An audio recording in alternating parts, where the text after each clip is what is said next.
آپ تمام کی اطلاع کے لیے اور آپ تمام سے ایک گزارش اور ریکویسٹ ہے کہ all India Muslim personal law board نے وقف امینڈمنٹ بل 2025 کے خلاف جو ایک پبلک پروٹیسٹ کو لانچ کیا ہے،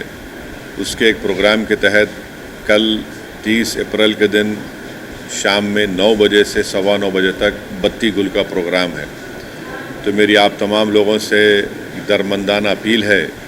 کہ آپ لوگ کل اپنے گھر کی لائٹ رات میں 9 بجے سے 9:15 بجے تک بند رکھیے، تاکہ ہم نریندر مودی کی حکومت کو ایک پیغام دے سکیں کہ انہوں نے جو وقف امینڈمنٹ قانون بنایا ہے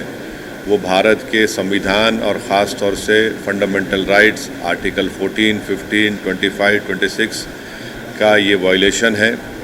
اور یہ خاص طور سے مسلمانوں کے دھرم وقف بورڈ میں مداخلت اس قانون کے ذریعے کی جا رہی ہے۔ تو میری آپ سے گزارش ہے کہ آپ لوگ کل 30 اپریل کے دن رات میں 9 بجے سے 9:15 بجے تک 15 منٹ کے لیے اپنے گھر کی، اپنے دکان کی لائٹ کو صرف 15 منٹ کے لیے بند کر کے اپنے احتجاج کو درج کروائیے، اور ایک پیغام دیجیے کہ یہ قانون ایک کالا قانون ہے جو بھارت کے سمویدھان کے خلاف اور فنڈامنٹل رائٹس کے خلاف بنایا گیا ہے۔ میری آپ تمام سے یہ اپیل ہے۔